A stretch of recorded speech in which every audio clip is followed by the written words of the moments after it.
This is Dolany TV, ladies and gentlemen. Good evening. Welcome back to another edition of the NHL 21 Edmonton Oilers franchise here on the channel.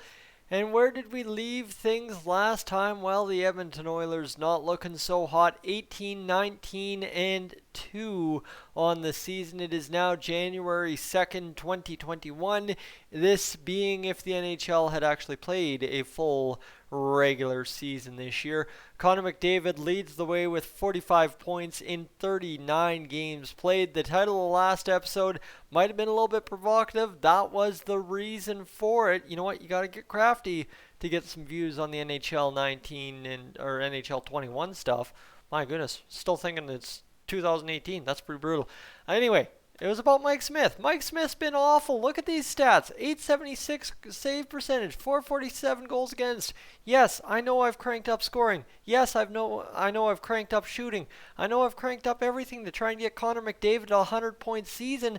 Well, that is no excuse for Mike Smith to be 5-9-0 with an 876 447 goals against average. Well, maybe there is, because Mikko Koskinen not that much better either. And if you go on over here to the stats, I'm going to show you what's the real problem with our Oilers. I discovered this after going through the video and doing my debrief with myself post video. The Canucks, the Oilers, the Golden Knights, the top three teams in the NHL on the power play. That's still a very good power play percentage for the Oilers. But you look at this penalty kill percentage, 85.2 for the Sharks leads the way. But 70.3 is far and behind the pack for the Edmonton Oilers. Every other team outside of the LA Kings averaging 5.1% better on the PK, if not more. And that's just in the Pacific Division, okay? That's the tough part. That's just in the Pacific. Now you go across to the NHL, right? This is where it's going to get really out of hand, really ridiculous quickly. Is the Oilers, they're not even on the board with this power play percentage here, right? We are way down here. But when it comes to the penalty kill percentage, my friends, hey, whoa. Cats, what are you doing? It gets out of hand pretty quick. Yeah, sure. Right, there's some teams that aren't good penalty killers. There's, a total of 8 teams? 9? So we're the 10th worst team in the penalty kill department in the NHL. But you look at this.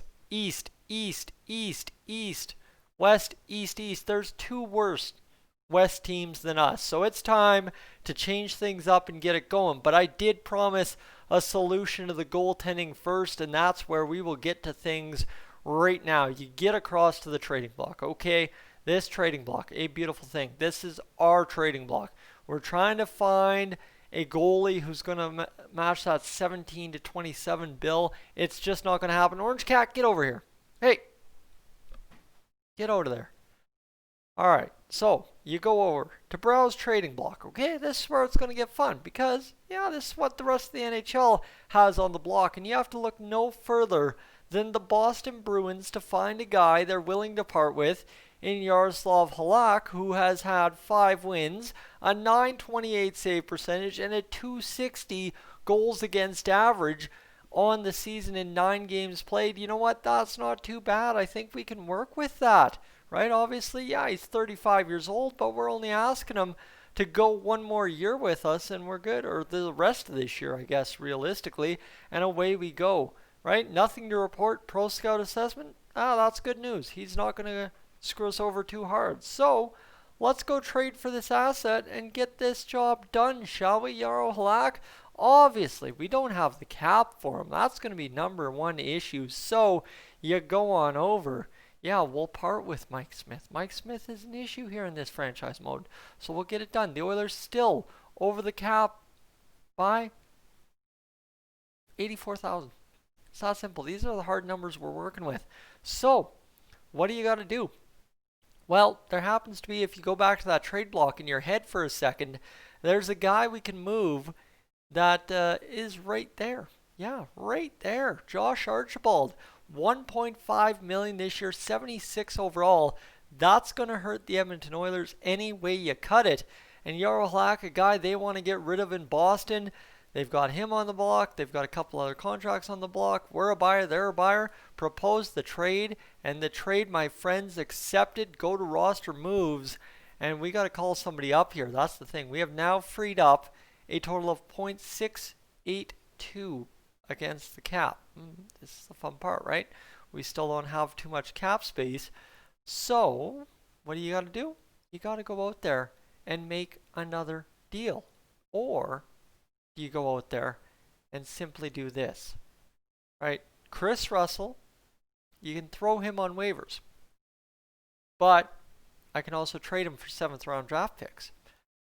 So let me go to edit lines here, and quickly, instead of making a roster move, just go get Yarl in there, right? For right now, we're going to go out and get Yarl into the crease.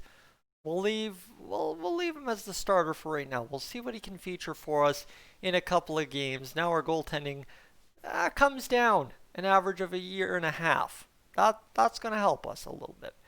But now we don't have a 13th, 14th forward in case of injury, right? You see who's scratched here, and all you've got is Chris Russell, and we're right up tight against the salary cap. Now I'd like to do something at the trade deadline. Obviously, that's right. Who wouldn't like to do something at the trade deadline? So once again, we're going to complete this renovation here. I go wrong place, wrong time. But let me go over here and find a trade. All right, my friends, let's find a trade. Because we got to do this for our defenseman here. Go on down right there. Look at him sitting right there, eh, Chris Russell? Add the asset to the trading block. And just quickly triangle to find trade. You've got Carolina and Philadelphia both offering some 7th round picks. But my goodness, that is cap space, right? That is $4 million free and clear of cap space to go spend at the trade deadline. And you are kidding me if we are not a buyer. We're going to accept, you know what? I'm going to take a just blind guess here. We'll just hit this a couple of times. Philadelphia it is, and we'll accept the trade. There you go, Chris Russell. I've been saying it a whole summer long. You want to move a contract like that, it's going to cost you a 7th round pick. Well, that's what we got back for Chris Russell. Yes, he had his stuff, but in this franchise mode, the expansion draft doesn't exist as far as I understand, so we'll just not worry about it and move on. So that is where we find ourselves sitting. Now this is the fun part. We've got cap space. We can make some roster moves. And this is where we're going to get some of those young guns up and into the lineup. When it comes to the defense in the system, we've got Evan Bouchard. We've got William Lagesson. We've got Dmitry Samorukov. And I am going to take the best path forward for a guy like Bouchard's development within the game. Keep him in the minors. And we're going to call up tight toss and turn, but unfortunately we have a special situation where we can add a left winger, but we don't have space for a center to take out Gaetan Oss. I like what Oss brings to the lineup. Yeah, Cooper Marody could fit in there. 82 defensive awareness, 83 offensive awareness, a couple of nice stats there to his attack and whatever is a 78 overall. But we're going to let him mellow out there in the minors a little bit longer, and we're going to bring up this Tyler Benson, who's got about the same stats, a little bit more wrist shot power, slap shot power, that's about it. And we're going to allow Tyler Benson a chance to get up here as well. So we will call them up to the NHL. You see here we've got an extra $1.225 million in cap space. Heck yeah, call them up, and there we go. So that allows us to have to go to edit lines and get this roster rebuilt. A couple of trades later, Tyler Ennis is going to have to go up there with Gaetan Oss. James Neal down to the 4th line, and we'll bring out Joakim Nygard, who's had, you know what, an alright season, right? 16 points in 39 games played, not bad. Tyler Ennis, 18 points, that's why he's staying in. So we'll bring in Tyler Benson and see what the effects are on this Oilers roster. And see right there, Tyler Benson gets in there. His most effective line would be line number 2. And you see there, he doesn't do much with Yamamoto and Draisaitl, but that looks where he fits best. So we'll see if that can work out for him. Draisaitl really would fit well on our fourth line, let me tell you. And that does nothing for us, so we're not going to do that, obviously. But you see, yes, Puljujärvi, Zach Kassian, Gaetan Oss go up there. Kyle Turris doesn't fit on the third line. Puljujärvi, who's had 15 points, really should be the guy coming out, but he's growing, and at that low elite potential, we really want to keep him in the lineup. So now you've got a new look second line with hopefully the next wave of Bakersfield Condors content coming to the NHL level, that being Tyler Benson. So you see here, we've got our plus threes. Tyson Barrie leading the way with 34 points on the back end. We've taken care of the NHL needs, right? For right now, stopgap measures maybe, but at the same time, we've gotten rid of Smith, we've gotten rid of Archibald, and we've gotten rid of Russell. We've added a 7th round pick and Yaroslav Halak. Not a bad day at the office at all for GM Yak-City, right? We're not talking too hard, and we've also promoted Tyler Benson. So now that leaves us with a hole in the lineup here, and if we can figure out something to do to solve this weird situation we got going on here, there you go. We'll give Raphael Lavoie top line time. How about that? Get Cooper Marody down there on the second line, and now it's on us to find a forward who can fit that situation on the wing. Nolan Vesey, not a guy who's going to do it. Jacob Stuckel's not a guy who's going to do it, and nor is Patrick Sekinen. You see, Patrick Seekernen's pretty satisfied to be up there on that second line. So we need somebody that's going to fill the third line, who's scratched right now. So let's go check it out. Who's going to fill that third line? Ryan Stanton's not going to do it. Is Cameron Hebig going to do it? He's a right winger. He's going to fill that second line hole. But yeah, you know what? He could do that pretty well, and we could really find the solution there. Adam Cracknell, 69 overall, fits the third line fairly well. Anthony Peluso doesn't fit anybody anywhere any well. And then you've got, of course, the other guys we were talking about. Nolan Vesey fits the third line. Excellent. Okay. That is without a question. We'll get Vesey in there and we'll see what he can do on that left wing. You see Kuffner's still there, so we'll leave him there and see what he can manage to solve for us on that left wing. But again, I don't know if I'm sold on that. Actually, on second thought, I don't think I am. Because I'd rather get the center right wing in there in Cameron Hebig and allow us to have a better overall playing there with Gambardella and Cooper Marody and hopefully keep the development curve going. All right, let's get this going. See what we can manage to achieve. But hold on, we've got one of those .online spam comments coming in. So let me see if we can get this going and delete this comment quickly. See, this is how it happens in real time. It's got to happen in real time. So here we go. Let's go. Bing bang. And done. And done. And toasted. So that leaves a hole on our defense. This is the interesting part. You now see Samorukov having to move up. Broberg staying put on that line. And you've got a defensive D-man in Ryan Stanton available to come in and play some defense. So we end up with 2, 3, +1/+1/+1s on the line. And that solves that. Ladies and gentlemen, the Oilers, to a degree, are renoed, and hopefully we can have some success moving into the trade deadline. If you're tuning in for this to be the trade deadline episode, you're going to have to hold back, because end of the day, we're going to move into the trade deadline episode next episode. Save the best for then. We'll quickly check the stats. I'll show you just how important this next little stretch is going to be for the Oilers.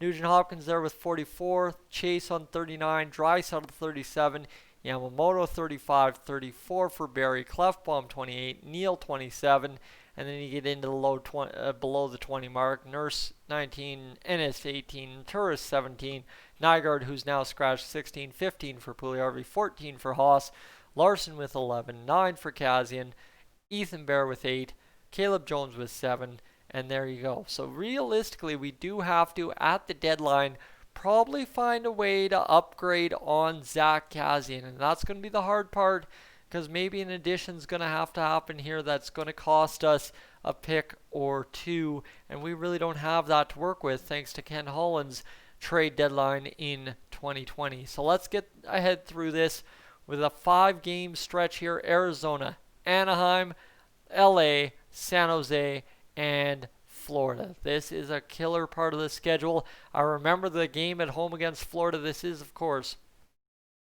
the schedule from 2019 or 2018-2019. I remember being at my brother's place for that game against Florida.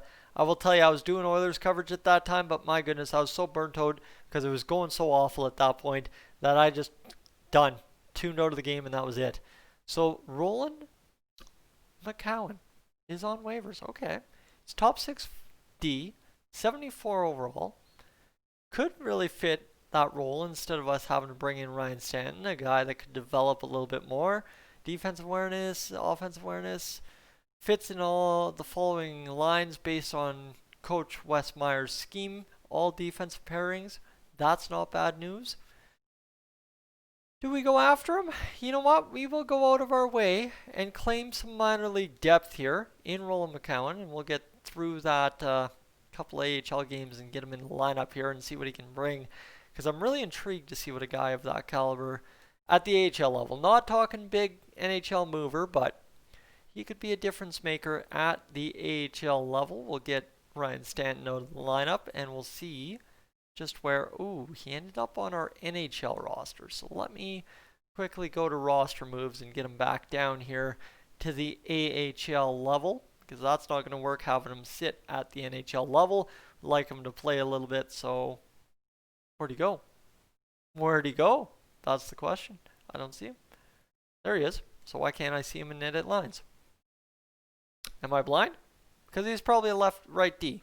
That's probably exactly the problem, and I didn't bother to check that. So let me see if I can bring him in here. There we go. That's left defense, right defense. McCowan right there. Whew. Imagine if Tyson knew his handedness of his D-men. So there we go. That's going to add a +3 to everything. McCowan with Broberg is a +3, and that, my friend, should be the spark we are looking for Philip Broberg. A +3 in chemistry, that'd be huge. He had 19 games played at the AHL level 2020, and I can't talk. I'll shut up. You can just watch the rest of the episode. How about that? Now, let's get to it. You know what? Connor McDavid scored another 2 points. Seth Griffith now with 32 in 32, and Connor McDavid with 47 in 40. The Oilers won that one convincingly, 6-1. Well, now it's time to keep going and get the job done. I did make changes to the penalty kill, and right out of the gate, there you go. There's 4 straight wins, 5 straight wins. We're rolling with the new lines. And against Florida, that's a 6th straight win.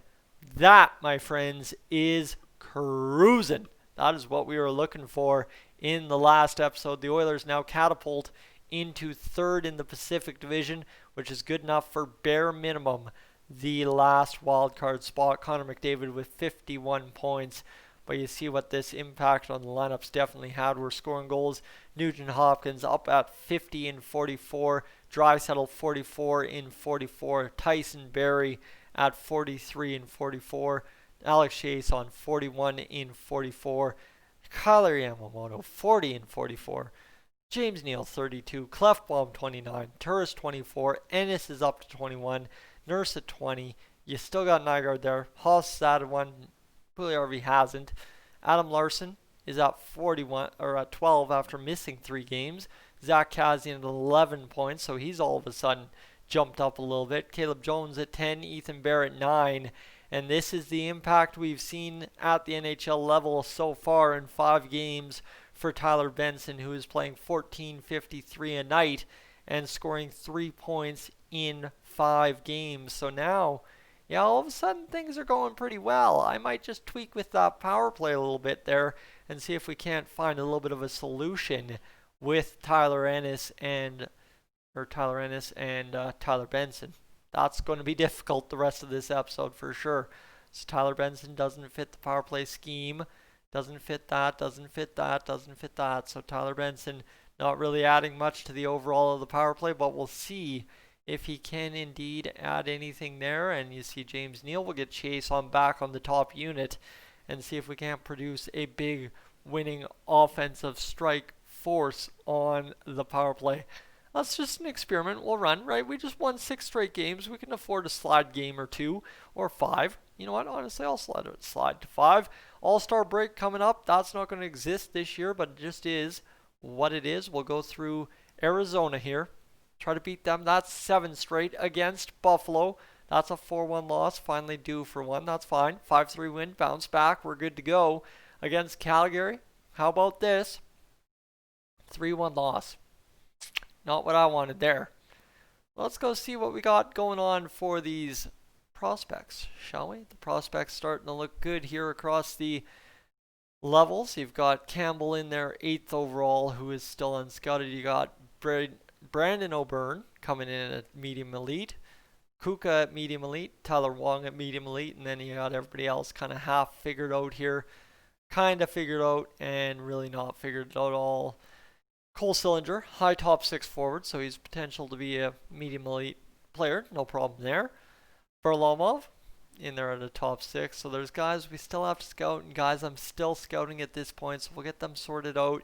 You see all these guys in here at weird segments of the kind of draft rankings all the way into the 1200s. Those are guys we don't want to take chances on, but we'll be good. Let me see here. Goalies. What do we got going on for goalies? You've got a medium elite Yoshi.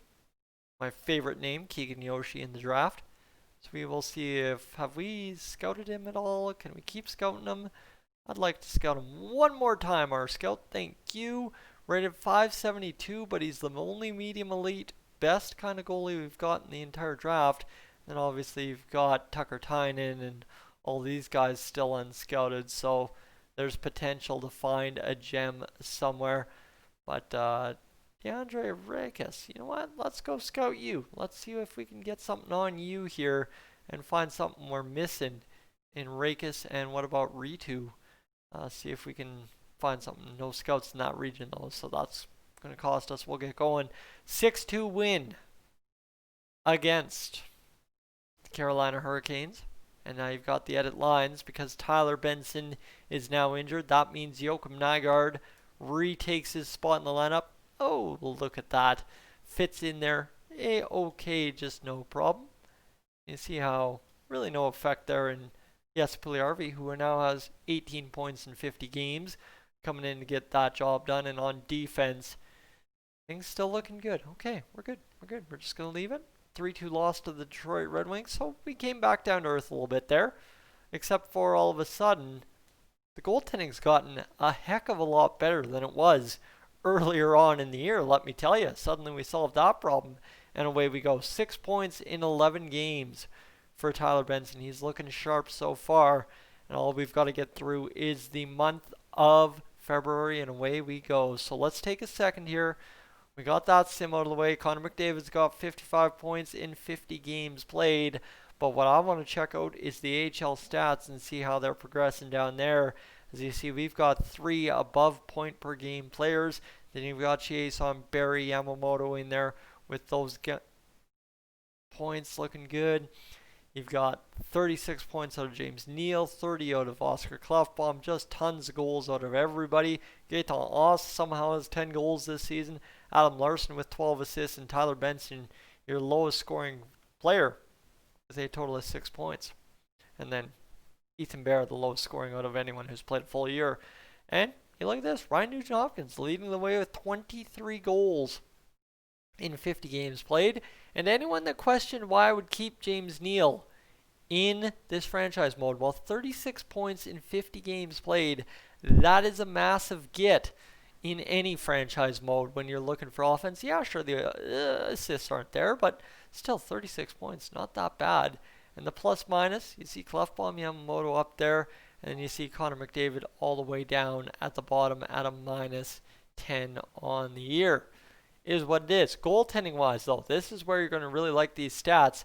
Look at Jaro Halak, who's just doing it extremely well. 928 save percentage, 260 goals against average, and a 904 353 split for Mikko Koskinen, who's played all of 17 wins in 35 games. But Jaro Halak really steadying it on the back end.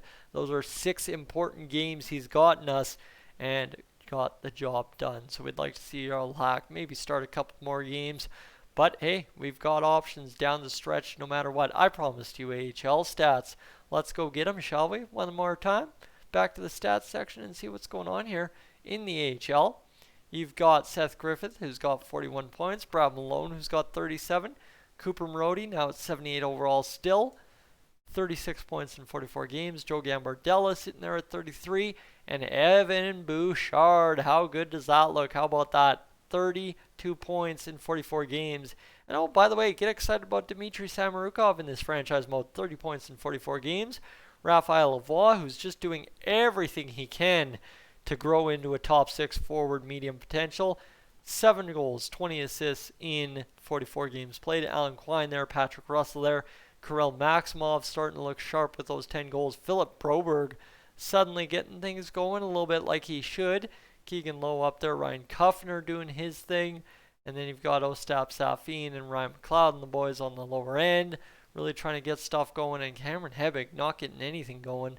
And nor is Roland McCowan on these D pairs for the Bakersfield Condors. So it's interesting to note there as well. Anton Forsberg doing things. Stuart Skinner's kind of failing. But we have to keep him in there to keep developing him. So it's a tough situation if you're a Condors fan in this franchise mode to continue to watch him out there floundering. So I'd just like to change things up one more time. And then we'll get back to simulating because Cameron Hebig's not working so well up there. So we'll get Patrick Russell to keep going. Or could we get Kirill Maximov all the way up there? We could get Kirill Maximov up there, but that does nothing for that.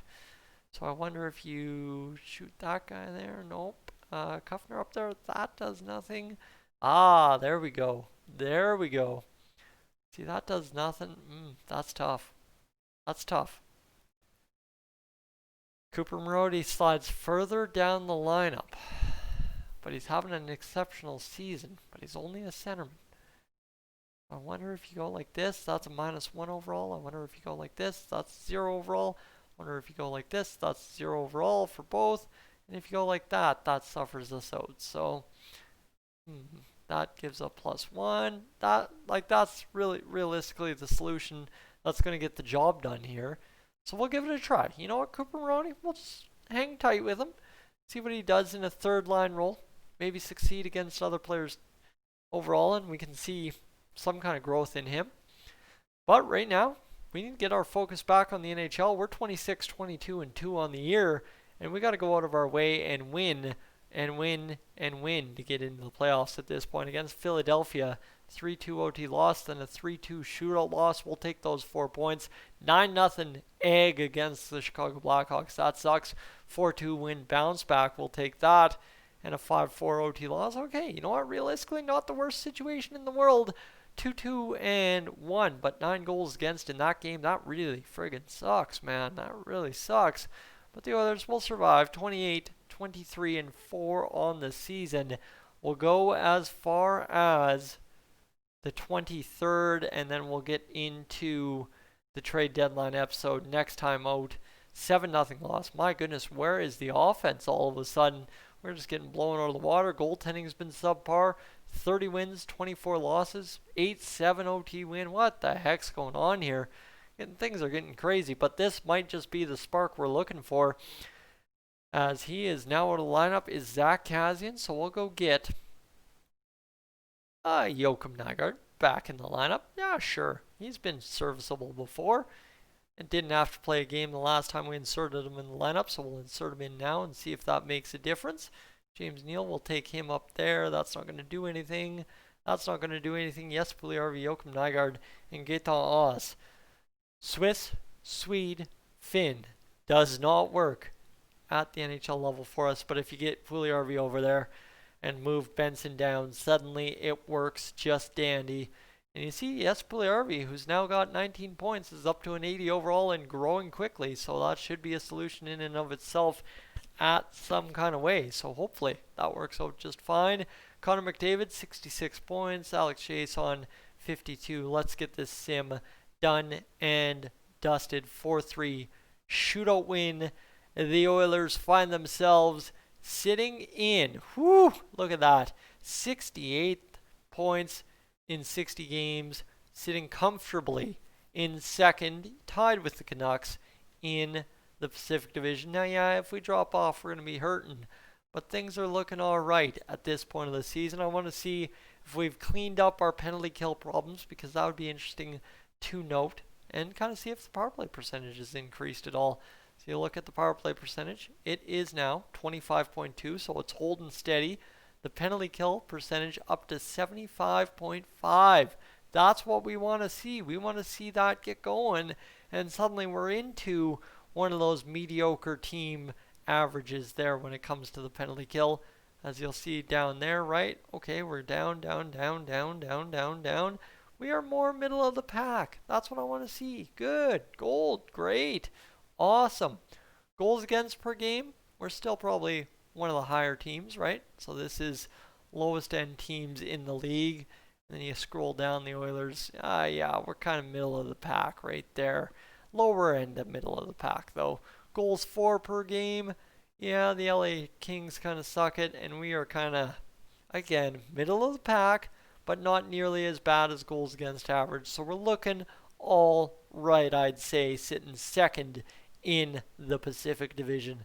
Ladies and gentlemen, that is all I've got for you in today's episode. A big one. You know what? We cleared dead cap space trades, upgraded goaltending, and traded Chris Russell for a 7th round pick to free up an insane amount of cap space, and then Tyler Benson comes up and does what he does. We'll have the full recap of this episode and the trade deadline next time out. Ladies and gentlemen, I'm Tyson. This is Dolany TV. Thank you so much for tuning in. I am up on out of here.